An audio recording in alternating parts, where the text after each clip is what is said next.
Love chapter, 1 Corinthians, verse 13. Yung ba nakatingin pa? Parang, ano yung love chapter? Siguro, hindi nyo pa binabasa yan. 1 Corinthians chapter 13. And we will read first verses 1 to 3. 1 Corinthians 13, 1 to 3. If I speak in the tongues of men and of angels, but have not love, I am a noisy and a resounding gong or a clanging cymbal. If I have the gift of prophecy and can fathom all mysteries and all knowledge, and if I have faith that can move mountains, but have not love, I am nothing. If I give all I possess to the poor and surrender my body to the flames, but have not love, I gain nothing. Napakalalim naman yata nito mga tatlong sentences na ito. Napakaraming bagay ang binanggit na sa tingin ng lahat ay napakahalaga, pero wala palang kwenta kung walang pag-ibig. Meaningless without love. Ano yon? Una, speech or gift of tongues are meaningless. Kahit halimbawa yung conscious speech o yung tinatawag nilang gift of tongue or whatever it is, basta yung galing, husay magsalita, magbitaw ng salita, sabi kung walang pag-ibig, baliwala. Without love, words just exalt the speaker. Without love, words can just hurt the listener.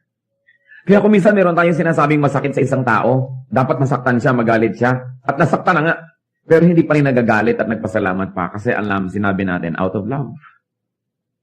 Pero pag meron tayong mga sinasabi na walang motivation ang love, hindi tempered by love, they just hurt people. O tayo lamang yung natataas. Nagmumukha lang tayo magaling, pero actually wala namang magaling na na-accomplish ang ating pagsasalita. Without love, words may be wise, but empty. Kaya yung mga magagaling manurot ng mga kasalanan ng iba, magturo ng mga pagkakamali nila, kahit nga totoo yung sinasabi nila, walang power yung sinasabi, walang success, nire-reject, nagagalit pa yung pinagsasabihan, because it is not being said out of love. Kaya titiyakin po natin na pag nagsasalita tayo sa tao, lalo pangat pinupuna natin ang kanyang mali, lalo pangat meron tayong gustong open and close quotation, itama sa kanyang buhay.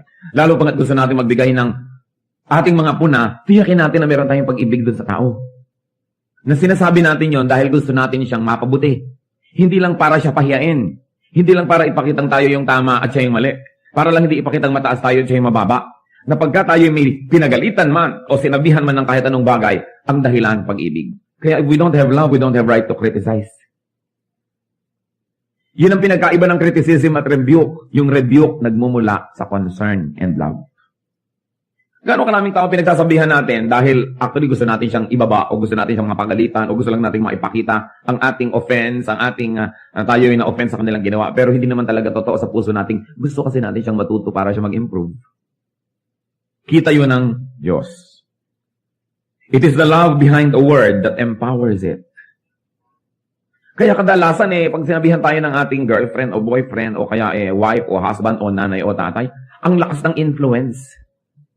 Kasi alam natin na mahal tayo ng tao na yun, na hindi siya magsasabi ng isang bagay na hindi naman minomotivate o pinalalakas ng kanyang pagmamahal sa atin.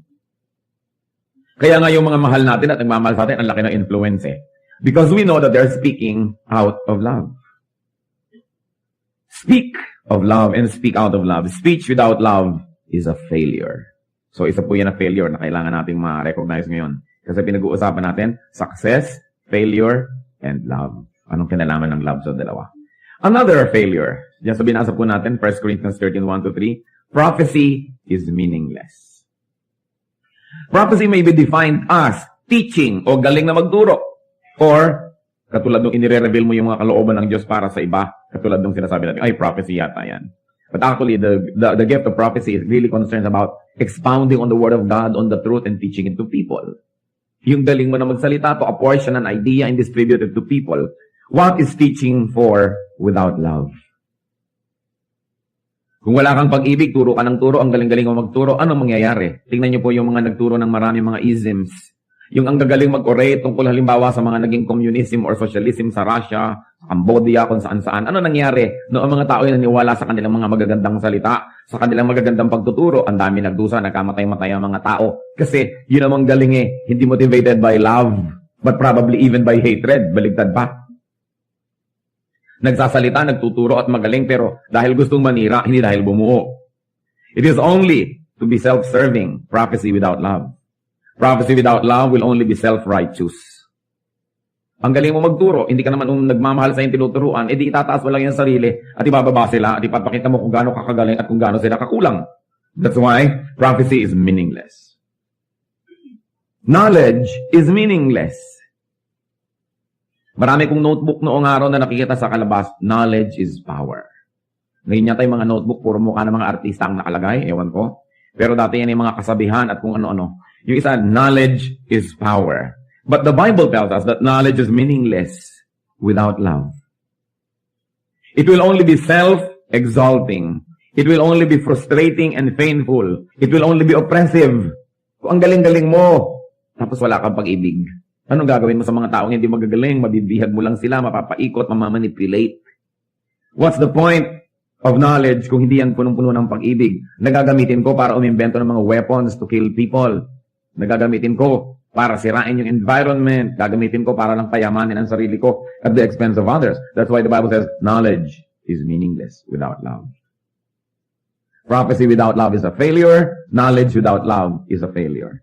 Kaya kung marami tayong mga kilalang taong matatalino o tayo na mismo yung tinitingnan natin na matalino, pero wala naman tayong pag-ibig, failure tayo. Kasi aanhin ang katalinuhan para sa yun. At isa pa pang napakahalagang bagay na tinitingala na bilang isang katangian, faith. Sinabi rin dyan, faith is meaningless. Why?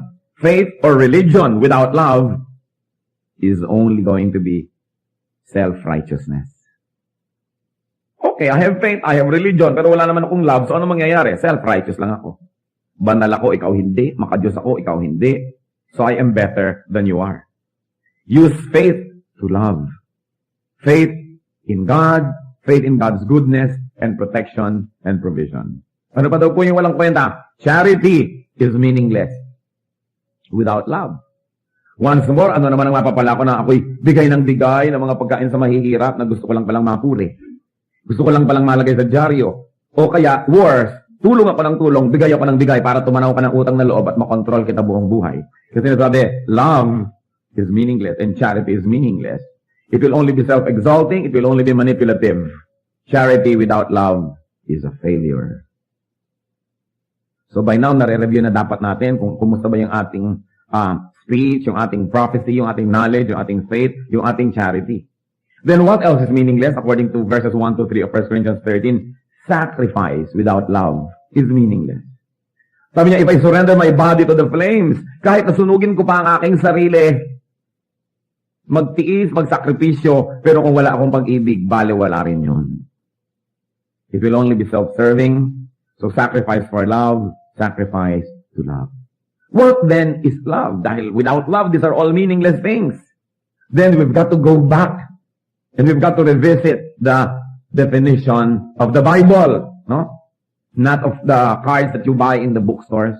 What is the definition of love? Then we go on to read. 1 Corinthians 13, 4 to 7. Love is patient. Love is kind. It does not envy. It does not boast. It is not proud. It is not rude. It is not self-seeking. It is not easily angered. It keeps no record of wrongs. Love does not delight in evil, but rejoices with the truth. It always protects, always trusts, always hopes, always perseveres. So ngayon natin sukatin kung ano nga ba, meron nga ba tayong pag-ibig? O mga mag-asawa o may asawa, sukatin ngayon, mahal nyo ba talaga yung asawa nyo? Yung mga may anak, yung mga magulang, mahal nyo ba talagang anak nyo? Mga anak, mahal nyo ba talaga inyong mga magulang o mga kapatid? Mahal ba natin talaga yung ating mga kaibigan o nobyo o nobya o mga kasama sa trabaho o sa church, wherever? Kailangan sukatin natin yan. Sabi unang-una, love is patient. Love is not in a hurry. Kaya yung mga may mga magnobyo na may mga sexual desires sa isa't isa na hindi makapag-intay, hindi yan love. That is lust. Yung pinipilit ka na ngayon ha, kasi Valentine's Day. Sige na. Ngayon na, hindi makapaghintay mo. No, you are deceiving me. That is not love. Because love is patient. Naghihintay ng tamang oras, ng tamang lugar para sa lahat ng bagay. Love is patient. Ibig sabihin din, hindi siya impulsive. Hindi yung bugso ng damdamin ang nasusunod, kundi yung talino ng pag-iisip. Ng mga ginagawa niya, hindi idinidikta ng emosyon. Hindi nagmamadali. Na pag may ginawang mabuti ngayon, hindi nag-iintay na bukas, may bunga na yan. Na, pambihira naman to, inabutan ko ng kape kahapon, ngayon hindi mo lang kamuti ng likod ko. Nag-aantay agad ng bunga, nag-aantay agad ng tubo. Love is patient. Maari nagtatanim ng kabutihan, pero hindi bukas-bukas bubungkalin na kung tumutubo o hindi. O meron bang napala, may ganansya o wala. Love waits for growth. Love waits for fruit. Patiently. Hindi nagmamadali. Respects others people's timings and cycles and processes. Hindi natin pinapaikot ang lahat ng tao sa ating timing. Kailangan ganito ka na, kailangan ganun ka na bukas. Merong mga babae, kung mag-demand sa mga asawa, kailangan after 2 years, sa Dasmariñas Village na tayo nakatira. Kailangan ganito, kailangan ganun, kailangan ganito. Love is patient. Baka naman ang mahal nyo inyong sarili. Mabuti pa, pinakasalan nyo na lang ang sarili nyo para magtagumpay ang inyong marriage. Respect others people. Patience is success. Patience succeeds. The patient person in the end will be the successful one. Yung impatient, yan ang talo. Yan ang bigla-biglang nagdadabog, bigla-biglang naiinis, bigla-biglang sumasabog, bigla-biglang nagsasalita ng hindi tama. Yan ang mga taong laging magsisisi. Well, buong buhay walang ginagawa kundi mag-repair ng mga damage sa ginagawa ng kanilang pagmamadali. Even God is patient with us. Tinuturuan tayo ng tama, bigyan tayo ng lahat ng blessing. Pag nagkakamali tayo, pinapatawad. Napapalo ka ko minsan, dapat lang. Pero, naghihintay ang Panginoon. What else is the definition of love? Patient ba kayo doon sa sinasabi niyong I love you? One measure. Second, love is kind. Love is kind. So, ano yun? Love is kind thoughts. Thoughts. Ano bang iniisip ko tungkol dito? Sa isip pa lang, mabuti na ako sa kanya.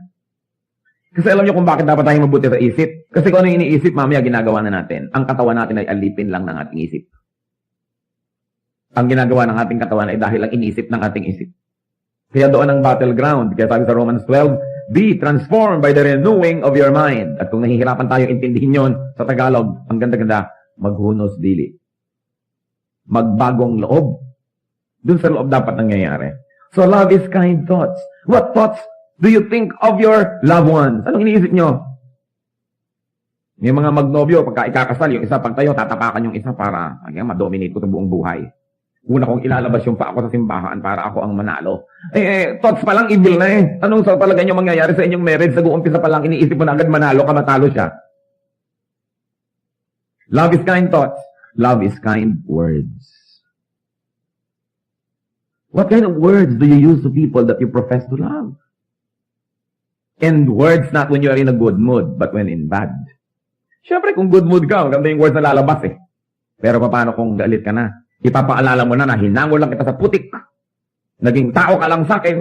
Tinulungan lang kita. Marami mag-asawa, ganyan mag-usap. Loving, sweetheart, darling. Mamaya-maya nagsusumbatan. But love is kind words. What kind of words? Marami mag-asawa, ang galing-galing magpintasan, to cut each other up and to wound each other's hearts. Kaya naghihiwalay eh. Kind thoughts, kind words. Love is gentleness. Na yung soft part or soft spot ng yung mahal sa buhay, kay asawa, kay nanay, kay anak, hindi mo yun sinasaling. Parang alam mo na, may sugat yung tao, bagong opera, doon mo pakakalabitin, doon mo pasusundutin ang daliri mong marumi. Di po ba? Masadista ka na nun. Pero may mga tao, pag alam nila yung weakness mo, pag galit sila sa'yo, yun ang kanilang i-attack, yung weakness mo. Evil yun, hindi yun love. Halimbawa, ayaw na ayaw mong nababanggit ang tungkol sa whatever, any weakness, yun ang ilalabas niya pag naglalabanan na kayo. That is not gentleness. So love is gentleness. Love is kind attention. Attention. What kind of attention? It's kind attention that we give to each other. And you know what? Kindness, like patience, succeeds.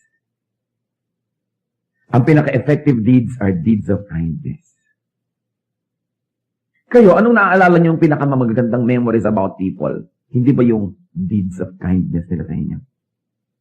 Yung kanilang pagpaparaya, pagbibigay, pagtitiis? Hindi ba yon?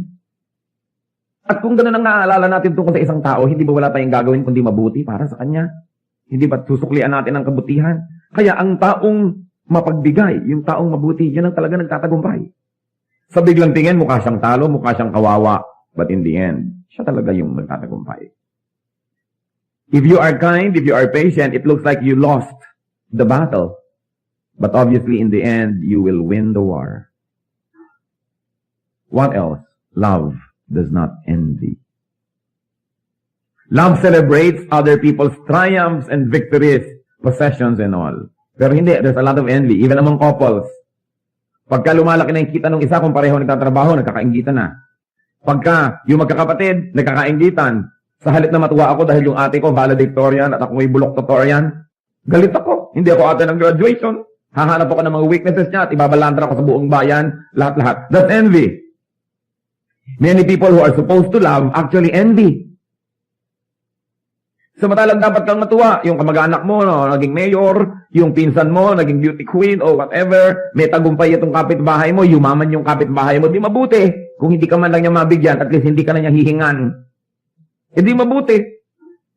Pero, the evil nature of people, actually, nalulungkot pag may nagtatagumpay. But love does not envy. Tingnan ninyo ang reviewin ng relationship with the people that you are supposed to love. Baka nagkakainggitan, nagko-competition. Yung mga professional competition ng mga magkakapatid, magpipinsan, mga mag-asawa. It's out of place. Love does not envy. Ano ba po ang sabi dyan? Love does not boast. Ano po ba yung pagyayabang? Boasting may consist of obvious self-exaltation. Pagtataas sa sarili o pagbababa sa iba. Pare-parehong boasting yun. Yung, bakit? Kung akong gagawa niyan, ganitong gagawin ko, ibig sabihin, mas magaling ako sa'yo, mali ka, tama ako. Kami nga sa amin, ganito kami. Imbikiting ka pa. Namimiserablehan ka na nga sa buhay mo, ipapakita pa niya kung gaano kaganda yung buhay niya. So, actually, boasting yun. Ang goal ng mga nagyayabang, pababain ka at pataasin ang kanilang sarili. At alam niyo kung bakit? Kasi sa kalooban ng puso niya, mababa ang pagtingin niya sa kanyang sarili. Ang mayayabang, ang totoo nun, napakababa ng pagtingin sa sarili. Kaya laging gumagawa ng isang bagay, nagsasalita ng isang salita, na para itaas ang sarili at ibaba ang iba dahil sa loob nila, sila ay mababa. Kasi kung sa kaloob-looban mo, alam mo na mataas ka eh. Hindi dahil sa yabang, kundi alam mo naman yung facts. Na talagang mahusay ka naman, o maganda ka naman talaga. Hindi mo naman kailangan laging sabihin, kasi obvious yun eh. Kaya yung mga mayayabang, insecure lang yan. Empty can strikes loud. Di po ba? Pag may latang maingay, walang laman. Kasi yung latang puno, tahimik. Kaya ibangga nyo, kaya ihulog nyo, tahimik. Puno eh. Yung walang laman, ang ingay. So madaling malaman, walang laman naman ito. Ano ba yan? May panalangin nga siya. Ang ingay naman ito. Yung lagi nilang, look at me, ako'y bida, ako'y ganito. Kung hindi pa sa akin, kung hindi pa sa akin. Yung ganon, yung mga insecure ng mga tao. But love does not boast. If we really love, we do not boast. You love the poor, tapos i-display mo pa lahat ang yaman mo para lang sa mamiserablehan. You love people, pagkatapos iinggitin mo pa. Boasting may consist of threatening others with one's absence. Boasting yun. Yung lagi nalang ipapanakot, sige, mawawala ako sa buhay mo. Tignan ko lang kung anong mangyari sa'yo. I'll walk out of your life. Ikaw din. Boasting.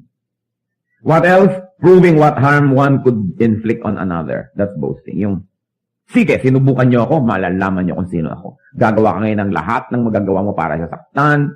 That's boasting. Papakita natin kung ano tayo, what harm we can do. Can you imagine how wicked people have become na ipinagyayabang nila how harmful they can get? Get rid of boasting to your spouses. Sa mga may asawa, this is one major crime, yung nagyayabang kayo sa inyong asawa. Para nyo bang laging ipinapakita, kahit umalis ka, I will survive. Kanta ka ng I will survive. Ipapakita mo pa na actually, mag-i-improve ang buhay ko pag nawala ka, hindi kita kailangan, this and that. Get rid of boasting to your parents. May mga anak naman, ang yabang-yabang din sa mga magulang, o kaya sa kanilang mga kapatid.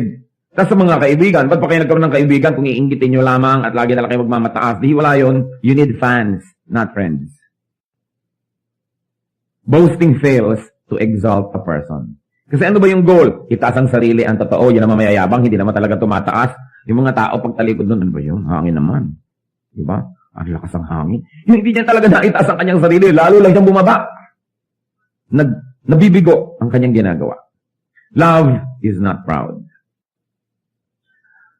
Pride can take the assume of needless self-sufficiency. Papakita mo sa tao na hindi mo siya kailangan. Pride yon. We need each other. We need each other. Pride can take and assume the shape of not admitting one's errors or shortcomings. Nagkamali na, ayaw pang aminin ng nagkamali. O inaamin na sa loob, ayaw pa mag-sorry. Pride yun eh. Alam niyo po, there are very, very few miraculous or magical words in the vocabulary of human beings. At kung gusto niyo maging miracle worker o magician, dapat madali nating nailalabas itong mga magical words. Isang doon, I'm sorry. Grabe ang nagagawang miracle ng word na yan. Nakasakit ka, nagkamali ka, pero here you are and really meaning it, saying, I'm sorry. Meron pa yung, excuse me. Napakahalaga ng word na yun. Excuse me, I'm sorry, at thank you. Siguro kung may i-recommend ako sa inyong tatlong masasabi lang buong buhay, yung talagang halimbawa pipi ka sa ibang salita, yun lang ang pwede mong masabi, I'm sorry, excuse me, thank you, buhay ka na. Totoong tao ka na. Kasi ang hirap sabihin yun kung mapagbalaki kayo, I'm sorry. Tatay nagsasorry sa anak, unheard of in this country. So sorry na nga, pero sige na, understood na yon. Pero totoo kang macho, dapat matapang ka na magsabing, I'm sorry. Kasi mga duwag, hindi nila kayang sabihin yun eh. Akala nila bumababa yung pagkatao nila o pagkalalaki pag I'm sorry. Pero yung sugat na nagawa ng ating mga pagkakamali, parang magic na gumagaling pag nagsasorry tayo. And we really mean it. Yung excuse me, yung bubusina ka naman, ang dami-dami mong madadaanan eh. Nasagasana silang lahat. Tsaka, thank you. Thank you. Ginagawa tayo ng mabuti. Salamat. Thank you. It's important. Because love is that proud. Love is admitting errors. Pride is not admitting errors and shortcomings. Pride is hypersensitivity. Alam niyo pa yung mga sobrang manipis, sobrang maramdamin, sobrang matampuhin. Actually, proud yun. Yung pagtatampo, pride yan eh. Bakit? Dapat importante ang treatment mo sa akin, hindi mo ako binigyan ng important treatment, kaya ako nagtatampo. Dapat sana binati mo ako agad, binati mo yung iba agad. Pangatlo pa lang ako. Nagtatampo. Dapat sana mas malaki yung parte ko. Dapat akin yung pisngi ng mangga, tapos butong binigay sa akin. Magtatampo. Di ba? Yung mga tampurista, ang totoo, yan ay mga very proud people.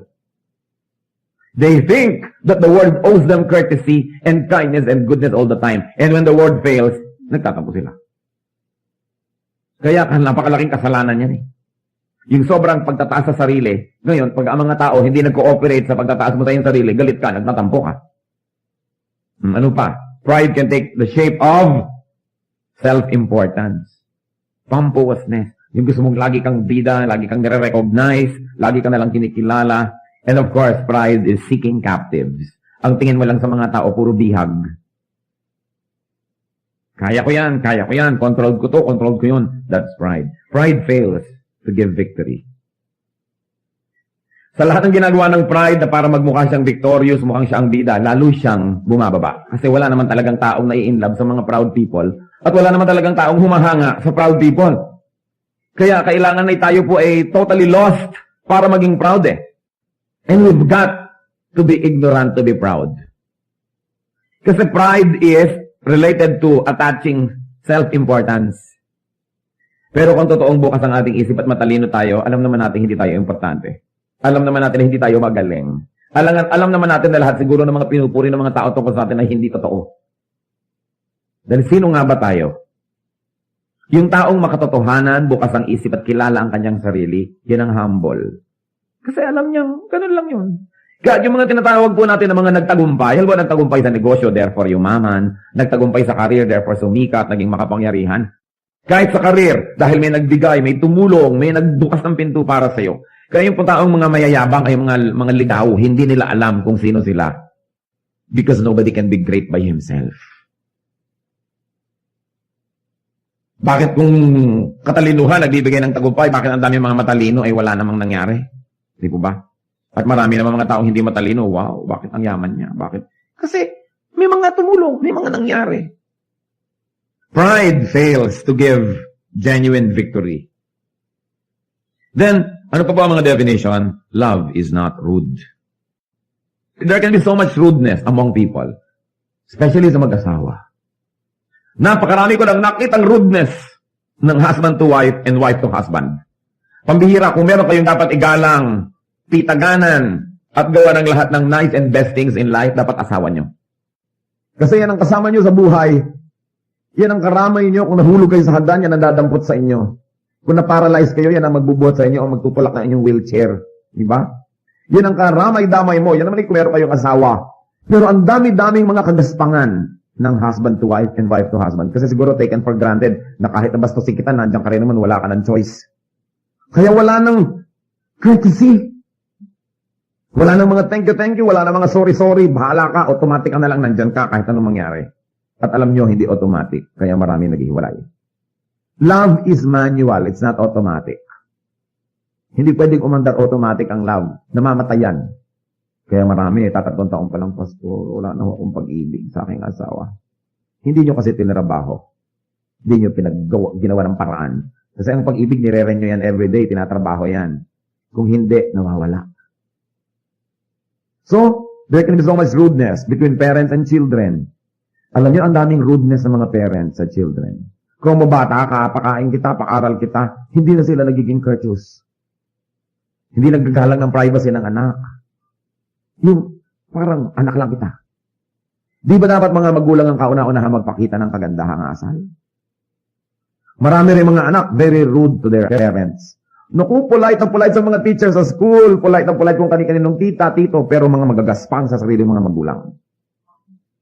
Tinatalikuran ng magulang, dinadabugan, binabagsakan ng pinto, ng telepono, kung pwede sigurong banlian ng kumukulong tubig yung magulang, babanlian, plantsahin, ipitin ng electric fan. Dami. Mga anak lalo, dapat magalang kayo sa inyong magulang. Sa lahat ng tao sa mundo, ang dapat ginagalang ng tao, ang kanyang mga magulang, ang kanyang asawa, and then ang kanyang mga kapatid. Kasi when all the chips are down, pag tinalikuran kayo ng mundo, yan ang mga matitira sa inyong buhay. Magulang, anak, asawa, mga kapatid. Yan ang natitira kahit anong mangyari. Kita nyo, yan ang nandyan.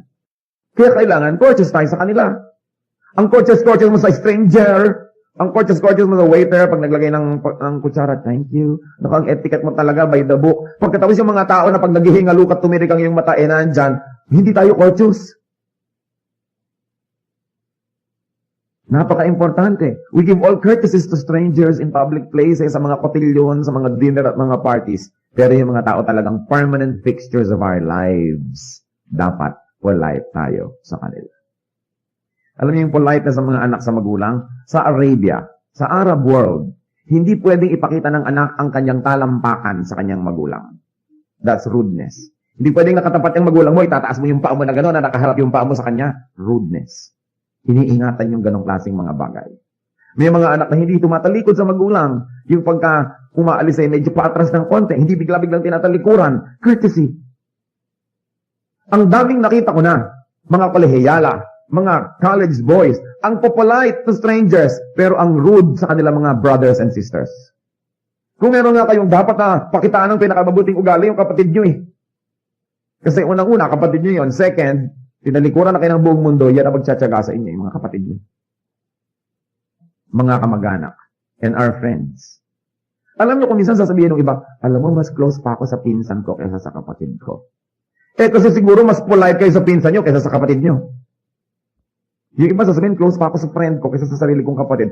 Eh siguro yung friend mo, nagsishare pa kayo ng lollipop, kung ano-ano pang mga sweetness ang ginagawa nyo to each other, nagpapautangan kayo, nagpapahiraman, pero yung kapatid mo, sungit-sungit mo, hindi makapasok sa kwarto mo, paano ka nga magiging close doon? Hindi naman siguro mahirap yung arithmetic niyan para masolve nyo yung formula. Courtesy. Because we have a tendency to be rude to people who are very close to us. Baligtad. Yung mga close sa atin, doon nga tayo dapat pinakamapino at pinakamaayos kasi close sa atin yan. Maraming mga husband and wives lalo na very rude to each other. Walang paggalang. Mabuti pa nung nagliligawan. Pero nung mag-asawa na iba na. Rudeness can take the form of words. Anong mga klaseng salita ang binibitawan? Kung ba naman at is na tayo sa kanya, hindi na tayo magkokorte ng magandang salita kahit ano na lang. Rudeness can take the form of gestures. Gestures. Marami ko nakikita mag-asawa, medyo nagyayabang-yabang siguro ng konti yung lalaki, yung babae, naku, ang kilay nandun sa kisame. Nakaganyan. Sa harap ng mga tao, hinihiya yung sariling asawa. Anong ine-expect nyo na magiging relasyon nyo kung ganun kayo? Dapat nga, pagka medyo nagyayabang-yabang ng konti kasama, ikaw rin yung parang kang tadhanga na nagniningning ang iyong mata sa pagtitig sa kanya. Siguro, titibay ang inyong pagmamahalan. Pero, ayan na naman yan. Okay. Kaya kayo nagdi-disagree, not in public. You do not erode, di ba? The authority and dignity of your spouse in front of other people. Diba? Gestures. Manners. Disposition. Ang dami-daming babae, pag haharap sa ibang lalaki sa labas ng bahay, ang ganda-ganda. Pag nakaharap sa sariling asawa sa loob ng bahay, hindi mo malaman kung multo o ano. Bakit ganun? Ang rude-rude sa harap ng asawa ko, ano-ano mga nakalagay, bla bla bla. Pagkatapos sa harap ng iba, paglabas ng bahay, ang ganda-ganda. Sino ba pinagpapagandahan nyo? Mukhang tiriring kayo sa bahay. Tapos ano, sino dinidisplay mga lalaki sa kalye? Dapat nga, polite ka sa iyong asawa, di po ba? Na tinisikap mo talagang to be the best. Kaya naman marami mga tao pag tagal, parang na lang kami magkapatid. Bakit nga hindi kayo magiging para magkapatid? Lagi na lang nakabuyang-yang na parang kinulay yung babae. Wala nang itinago, wala nang charm, wala nang magic, wala nang mystery. Kaya sila lalaki naghahanap ng ibang mystery at magic. Although of course, hindi naman justifiable yun. Kahit mukhang kinulay ang asawa nyo, laging nakabuyang-yang dyan. Pero yung ganoon, kasi nawawala yung yung niceness, yung politeness to each other. Napaka-exciting naman siguro kung si Mrs. ito magbibisi patalikod pa ng konti. Hindi na tuloy sinisilip dahil lagi nang nakatiwangwang. Wala na yung fun. Rudeness, ganun din yon. Dahil tinitake for granted mo na lang eh. And that should not be done. Minsan, of course, rudeness can take the forms of cutting each other up. Nagsasalita, pinuputol mo, hindi na siya makatapos. Tinatapos mo yung sentence niya para sa kanya. Rudeness yun. Arriving and leaving in awkward moments. Katulad lang kahit alam mo may mga program, huwag naman kayong tatayo sa gitna ng anything. May kumakanta, may tumutula, may nagsasalita. Huwag sa gitna. Pag nagtatransition, may bababang speaker, may aakyat na iba. Doon kayo tatayo o uupo o hindi. Nasa kalagitnaan ng isang bagay, may tatayo, may aalis o may darating. That's rudeness. Itinatayiming natin lahat yung mga ganun. Rudeness fails. It always fails to bring goodwill and to bring victory. What else is love? Love is not self-seeking. Yung totoong love, you before me, not me before you. Dinidefine po natin according to the Bible, ine-expound ko lang yung sinabi ng Biblia. Hindi ko ini-invento ang mga definition na ito. Love is not self-seeking, hindi ako muna, saka ka na. Dapat ikaw muna, bago ako. Love is not obsessed with investing for profit. Yung mga iba, hindi mo malaman kung love o investment. Gagawa ng mabuti dahil inaasahan bukas, gaganti ka, gagawa ka rin ng mabuti. Ang tunay na pag-ibig, gumagawa ka ng mabuti dahil kay mabuti, kahit pa nga ano yung gawin ng tao, pabalik sa'yo, gumagawa ka pa rin ng mabuti. Kasi kung ang ine-expect mo lang lagi ay profit, negosyo yan. Hindi yan love. Love is not self-centered but other-centered. Being self-seeking fails to give value to self. Ang tunay na halaga natin ay hindi yung halagang pinipilit nating ilagay sa ating sarili at pinipilit natin ng ibang tao sa paligid na ibigay sa atin. Ang tunay na halaga natin yung kusang ibinibigay na pagpapahalaga sa atin ng iba. Yung kusa. Hindi napilitan dahil natakot so nagbow na good morning sa'yo. Dahil natatakot lang pala sa'yo kaya ka ginu-good morningan. Pero kung hindi ka na niya papansinin, edi wala talaga tayong halaga. Ang ating antayin yung pagpapahalaga ng iba. Hindi yung pagpilit natin sa kanila na magpakita ng mga ceremonial na pagpapahalaga sa atin. Love is not self-seeking. And then, of course, love is not easily angered. Still, we're talking about 1 Corinthians 13. Pang-8 na nga na definition natin ito kung nagbibilang kayo. Love is not easily angered. Hindi madaling magalit. It is considerate and broad-minded. Kaya siya hindi madaling magalit. Hindi lang dahil magaling siyang magtimpi. Although that is good. Na, galit na ako, pero nagtitimpi ako, so hindi ako nagmumukhang galit, pero ang totoo ay galit ako. Hindi po ba? Pero yung talagang love that is not easily angered, hindi nagmumukhang galit, dahil sa loob, hindi talaga galit. Iba naman yung mukhang galit at iba naman yung talagang galit. Di po ba? Iba naman yung hindi naman siya mukhang galit, pero galit siya. Pero ang pinakamabuti yung hindi ka mukhang galit dahil hindi ka naman talaga galit. At nangyayari yon pag broad-minded tayo. Yung pag hindi ka binate, yung people that are easily angered, inis na ako. Inis mo ako, ininsulto ako. Pero yung broad-minded, siguro hindi ako nakita. O siguro nagmamadali. Baka pupunta sa banyo. Kaya hindi na ako napansin. O siguro baka may ulcer. Yung kung ano-ano, broad-minded ka. Hindi yung bang bibintangan mo agad yung tao na sinadya kanyang saktan. Na ang pinakamatayog niyang layunin eh, yura ka lang yung dangal. May ganun, kaya ka madaling magalit eh, kasi marumi yung isip. Galit ka agad dahil iniisip mo, sinasadya ako nito. Yung natapakan mo, bakit mo ako tinapakan? Natapakan ko ho kayo, hindi ko kayo tinapakan. Di ba? Iba yun eh.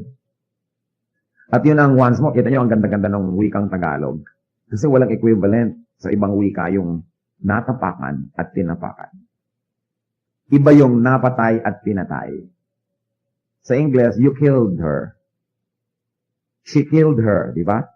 Sa Tagalog, napatay niya siya. Pinatay niya siya. Magkaiba. Kaya magkaiba yun. Meron naman, akala natin lagi tayong sinasadya. Kaya galit eh. Sasabihin, bakit mo kinalimutan dalhin yung kailangan ko? Nakalimutan. Hindi kinalimutan. Pero nakalimutan, hindi ka naman dapat magalit. Nakalimutan eh. Di po ba? Natapakan ka. Hindi naman tinapakan. So dapat hindi marumi ang ating isip. So that we will not be easily angered. True love is seeking the truth before making a decision. Hindi madaling magalit. Umuwi ang anak. Napagalitan po ako ng teacher. Hindi galit ka agad sa teacher. Bakit kaya? Sinunog ko lang naman po ang building. Napagalitan ako ng teacher. Ay, kaya naman pala anak ka napagalitan. Sinunog mo yung building. Hindi ka kampi ka agad dahil kamag-anak mo to o mahal mo to sa buhay. Hindi ka na ng totoong love. Yung totoong love, nag-aantay, you suspend judgment, nagre-research, bago ka magalit. Hindi yung sisilakbo agad ang yung damdamin. Kailangan broad-minded. Anger fails to win. It fails. And then 9, love forgives. Kung may kaisa-isa akong ipapayo sa mag-asawa para magtagal ang relasyon, isa lang ipapayo ko. Forgive. Lahat naman ang naghihiwalay, isa lang dahilan eh. Hindi nag-forgive. Yun lang. Why do we need to forgive? Unang-una, because everybody, including ourselves, will fail. Pwedeng minali o nagkamali. Magkaiba na naman yun, di po ba? Pwedeng sinadya o hindi sinadya, dahil sinasadya man o di sinasadya, ang tao magkakamali, magkukulang. Kung ang ilalagay nyo, mananatili ang ating relation kung perfect ka, naku, maghihiwalay kayo. Dahil magkakamali siya, magkakamali ka. Pero mananatili ang ating relasyon dahil kahit anong mangyari, papatawarin kita. Mananatili talaga kayo. Forgiveness. Hindi mo sasabihin, nagkasira naman kami dahil nagkamali siya. Ako naman ang tama, nagkamali naman siya. Oo nga. Pero yung hindi mo pagpapatawad, edi mali ka na rin. Pareho na kayong mali, nauna lang siya. Pero ikaw yung mas bago. You are more recent. Di ba? Nauna lang siya, pero ikaw yung mas sariwa ang pagkakamali. Kaya kailangan pareho kayong magkamali para kayo maghiwalay eh. Gumawa siya ng maling-mali. Ikaw naman, hindi ka nagpatawad, pareho lang kayong mali. Hindi naman yan excuse para sa mga gumagawa ng mali na blackmailing nyo lagi mga asawa niya, oy, magpatawad ka. Di ba? Dahil kayo rin tinuturuan, you must be kind, courteous, lahat-lahat, itinuturo rin yun. Pero when all else fails, when nothing works anymore, there's only one thing that will be left working and effective, forgiveness. So, love forgives. Sabi, it keeps no record of wrongs. Ang ganda nga nung talinghaga. Dahil marami mga tao, they keep records of wrongs. Pagka, halimbawa, nagkamali yung asawa, ganyan-ganyan ang ginawa mo noong June 2, 1962, July 4, 1977, at December 31, 1980, ha? Ba, alam lahat. Huwag kayong mag-iingat at mag-iipon ng mga ganong bagay. Kasi bakit iniingatan, iniipon? Kasi naghahanda kayo ng gera. Pag nag-iipon kayo at nagtatanim, ibig sabihin lang, may pinaghahandaan kayong confrontation para mailabas yung lahat. At pag naghahanda kayo for confrontation, you will get it. Kita niyo yung mga mahilig mag-aral ng martial arts, laging napapaaway. Paano? Gusto nilang magamit yung mga nalaman nila, kaya talagang sa little excuse makikipag-away. Kita niyo may barel, nakakapamarel. Makakapamarel ba kayo kung wala kayong barel? Kaya kung ayaw niyong mapasubang mamarel, huwag kayo maglagay ng barel. Ganon din yun, yung nag-iingat ng mga at nag-iipon ng mga kamalian ng kapwa, darating ang araw, isusumbat nyo lahat yun. Kasi, kaya nyo iniipon para maisumbat. And there's one thing I like to remind you. Pag isinumbat nyo ang pagkakamali ng isang tao, lalo ang kabutihan ginawa nyo sa kanya, bayad na. Naisumbat nyo na, bayad na. Kung pinakain kita nun, tinulungan kita nun, bayad na. Isinumbat nyo na eh. Kaya wala na siyang utang na loob. Pag isinumbat na, wala na tayong utang na loob. Bayad na. Kaya kung gusto nyong manatili na may estimang tao, huwag yung sinusumbat-sumbat ang ginagawa niyo mabuti. Kasi nabubura. Sa halip pa nga kung minsan na affection ang naramdaman ng ginawa natin ng mabuti, inis pa eh. So, failure ka. Kasi nanunumbat ka eh. Pinag-uusapan po natin yung success, yung failure at yung love. Kung ano ang kinalaman ng mga bagay na yon. Anything done not out of love will fail. Kahit mabuti yung gawa. Tapos isusumbat mo, wala na. Bayad na, tapos na. Sayang. So love forgives. And of course, tries to forget. Love keeps no records of wrongs. Meron pang ang romantic definition of forgiving. Forgiving is not only giving your blessing for a person, to a person. Forgiving is not only forgetting. But forgiving is a renewal of a willingness to be hurt again. Romantic, no? Pero kung talagang you keep no record of wrongs, ganun yun. Yung parang, I forgive you, pwede mo uli akong saktan. Pero, pangatlong beses na yan, patatawarin kita ngayon. Pero pag ika-apat, makikita mo. Hindi sa totoong forgiveness. Kasi ang Diyos din pag humingi tayo ng forgiveness, hindi naman sinasabi sa inyo, pang 5 beses ka nang nagsinungaling sa iyong buhay. Wow naman, 5 beses pala, ano kayo, santa?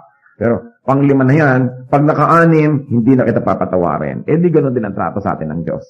Ang sinabi pa naman ng Panginoon, if you do not forgive men their trespasses, neither will your heavenly Father forgive you your trespasses. Kung di ka nagpapatawad sa iba, hindi ka papatawarin ng Diyos. Ang panukat mo sa iba, yun din ang panukat sa'yo ng Diyos. So, kung kuripot ang pagpapatawad mo sa iba, kuripot din ang Diyos sa pagpapatawad sa'yo. Pero kung pirmi ka nagbo-blow out ng pagpapatawad sa iba, ganun din ang Diyos. Maluwag ka sa iba, maluwag sa iyo ang Diyos. Mahigpit ka sa iba, mahigpit sa iyo ang Diyos. The measure you give is the measure you get. So don't burn the bridge over which you too must pass. Sa galit mo sa mga kaaway para huwag silang makatawid ng ilog, sinunog mo na yung tulay, ikaw din itatawid. Paano ka? Don't destroy forgiveness in terms of other people's errors because you will also destroy it for yourself. Kaya mahalaga. Love forgives. Number 10, love does not delight in evil. Love does not delight in wrong done with loved ones and does not delight in wrongs done by loved ones. Ang love objective, hindi siya nagpapabaya na yung object of love niya dahil lang mahal niya, gumagawa ng mali, tinotolerate niya. Napakasama ng rapist na yan, evil siya, blah blah blah. Biglang sabi, kapatid mo yun. Baka naman nagkamali lang. Dahil kapatid mo Alam niya naman tayo mga Pilipino. Pagka may ginawa ang tao, hindi ko ano yung ginawa, kundi sino ang gumawa. Pagka kamag-anak ko, nakukuha lang yan, siguro baka nagbilib lang ang isip. Maliwanag na ngayon, no? Pero pag iba, masama siya halimaw. Pagka kamag-anak natin, mal-adjusted lang kasi. Alam niyo na, pag anak ng iba, bobo. Pagka anak natin, slow learner. Ano kayang pinagkaiba nun, di ba? Pagbalat ng iba, galis. Pagbalat ng anak ko, allergy. Grabe naman. Ganon ang mga tao. Napaka-biased. Pag anak ng iba, baluga.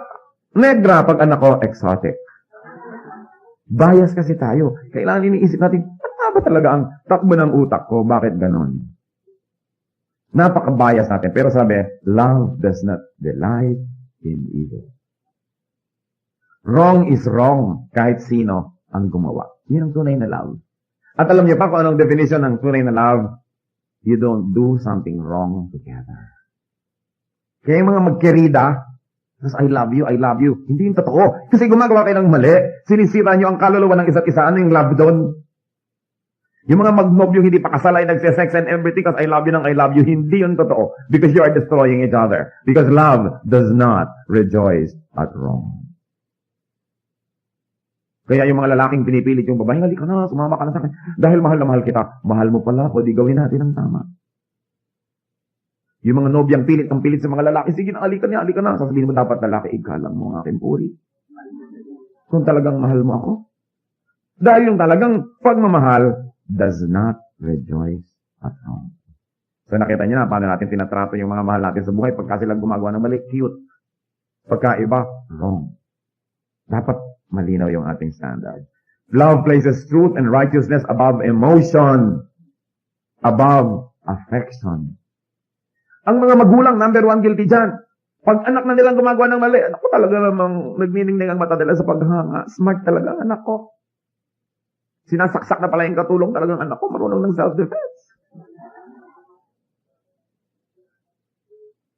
Pagka anak ng may anak ang malakas kumain, patay gutom. Pag anak niya, may gana. Biases. Kaya kailangan iniisip po natin, ano nga ba talaga ang aking klaseng love? Of course, another definition, love rejoices with the truth. The truth may hurt, the truth may temporarily be disadvantageous, but love rejoices with the truth. Another definition, love always protects. Therefore, yung kabaligtaran, love does not assault. You protect. May asawa ka, pinoprotect mo. Pinipintasan na ng kung sino-sino, kaya ng nanay mo, ng iyong mga kapatid. Asawa mo yun, poprotect mo yun. Hindi sa harap ng ibang tao, ikaw pa yung nanghihiya, ikaw pa yung nanlalait. Baligtad, imbes maging protective, ikaw pa yung susugod. That's wrong. It's not love. Love protects. Love always trusts. Nagtitiwala. Hindi lagi nalang umaandar ang mga James Bond mind. Lagi nalang nagdududa. Lalo yung mga selosa. Alam nyo, impyernong magkaroon ng asawang selosa o seloso. And I know of so many cases na hindi kayo maniniwala na ginagawa ng mga nagseselos na asawa. Meron na lang kulang paggabi, bakuran ng barbed wire yung higaan ng asawa niya dahil baka lapitan ng katulong. Oh my goodness. Di po ba? Sa bagay, meron ka sigurong lumalapit din. Pero oras na nawalan kayo ng trust. And every day, lagi kayo nagsususpecha, alam nyo, magiging kayong halimaw. Lovable man kayo dati, maiinis na yung minamahal nyo dahil sinasakal nyo na siya, nakabantay kayo ng nakabantay. Ano ko, ang dami mga asawa, umuupa pa ng ano mga ahente para bantayan yung mga asawa nila. So bagay, meron naman talagang dapat bantayan. Di ikadena na lang. Pero yung sobra, I'm talking about excessive distrust. Lahat na lamang ng ginagawa meron kang ibang pakahulugan. Hindi na yun lang. Sobrang possessiveness. So there should be trust. Although, of course, people kasi sometimes sinira na nila yung tiwala nyo, kaya dala na kayo, di po ba? Pero ano gagawin nyo? Buong buhay kayo magiging paranoid? O gusto nyo bigyan ng sarili nyo at yung mahal nyo sa buhay ng another chance? Para magkaroon uli ng isang panibagong pag-uumpisa. Napaka-importante nun. At yun naman siyempre, binibigyan ng chance, don't abuse it. Uulitin nyo lang pala yung dating mga pandaraya and everything. Love, trust. Tapos, definition natin number 14, love always hopes. Lagi siyang umaasa. Lagi siyang merong hinahanap na positive. Siya ay prayerful, expectant of good things. And then number 15, love perseveres. Hindi siya madaling sumuko. Siya ay matibay. Hindi siya madaling nag-give up. Now, what is the power and success of love? Kasi pinag-uusapan natin failure, success, and love. 1 Corinthians 13:8. Love never fails. Kita nyo? Love never fails. But where there are prophecies, they will cease. Where there are tongues, they will be stilled. Where there is knowledge, it will pass away. In other words, love always works. Love always succeeds. Whether or not it doesn't seem so. Any act done in love succeeds. Any word said in love succeeds. Yan ang tunay na magtatagumpay. Yung mga ginawa, mga sinabi, inisip ng tunay na pagmamahal. Yan ang matatandaan ng tao. Yan ang maaalala lagi. Gifts, skills, talents, they will stop to be effective. And without love, they are meaningless. What good is a prophet, a speaker, a genius without love?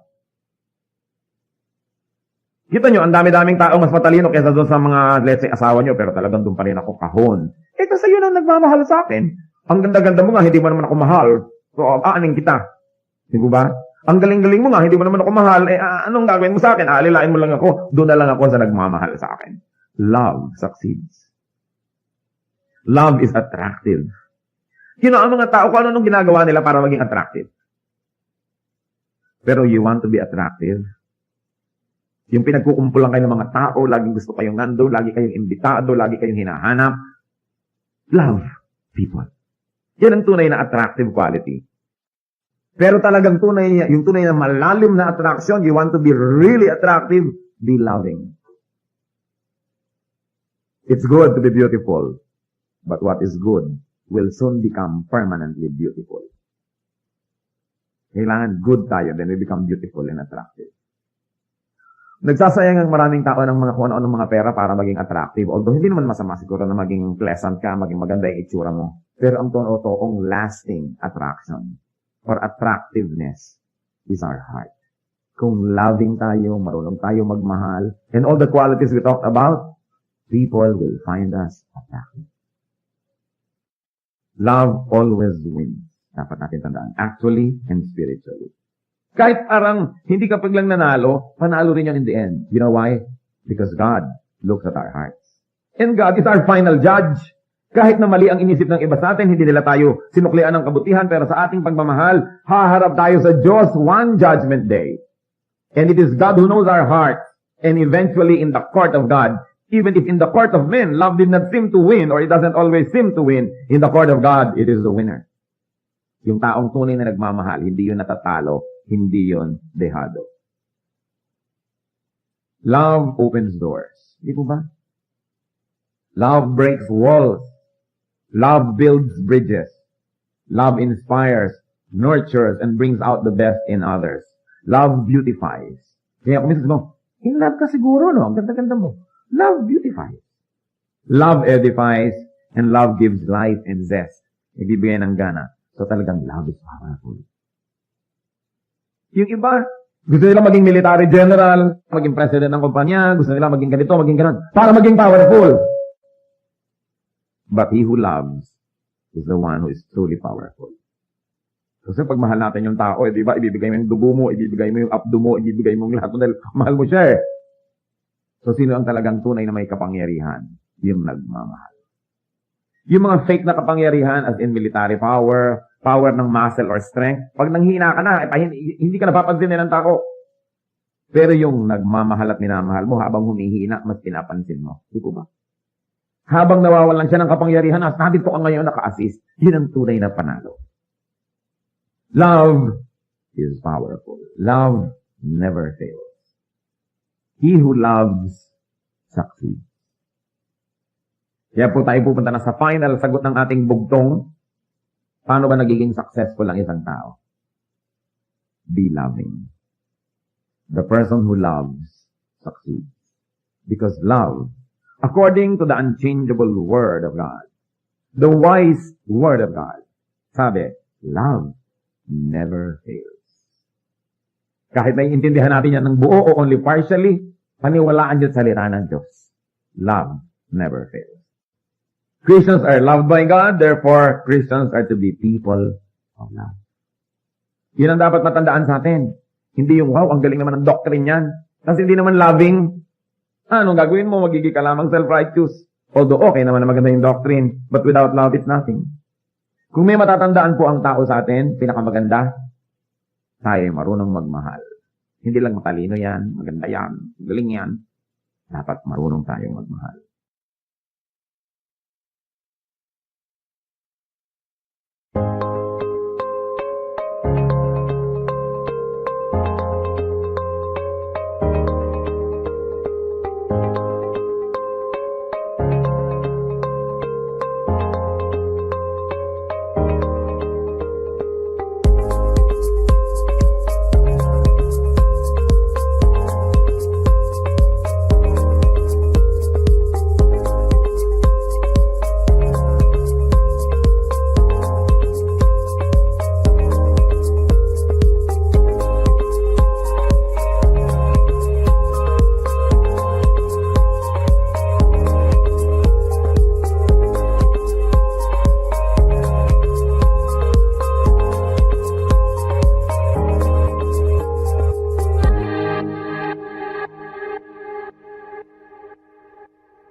Catch those stars up high in the sky.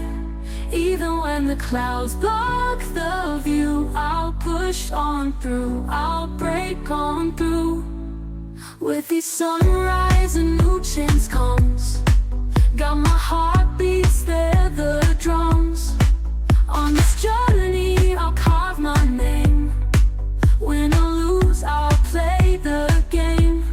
I believe in me, I'm gonna fly. Catch those stars up high in the sky. Even when the clouds block the view, I'll push on through, I'll break on through. When the rain falls and the winds blow rough, I'll remember I am enough. Through the storms I'll still stand tall.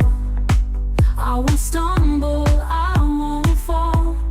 I believe in me, I'm gonna fly. Catch those stars up high in the sky. Even when the clouds block the view, I'll push on through, I'll break on through.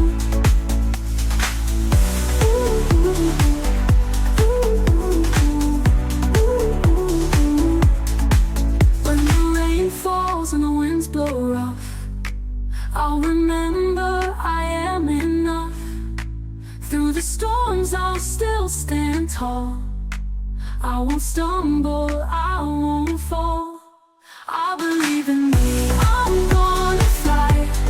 Catch those stars up high in the sky. Even when the clouds block the view, I'll push on through, I'll break on through, I'll push on through. I'll break on through. When the rain falls and the winds blow rough, I'll remember I am enough. Through the storms I'll still stand tall. I won't stumble, I won't fall.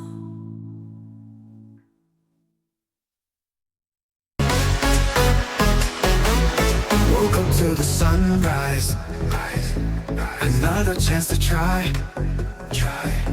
Dreams that light the horizon, reaching for the sky. Every step a story, every breath a fight. In the dance of daylight, we're chasing the light. Dance, chasing the light. Feel the rhythm, hold it tight.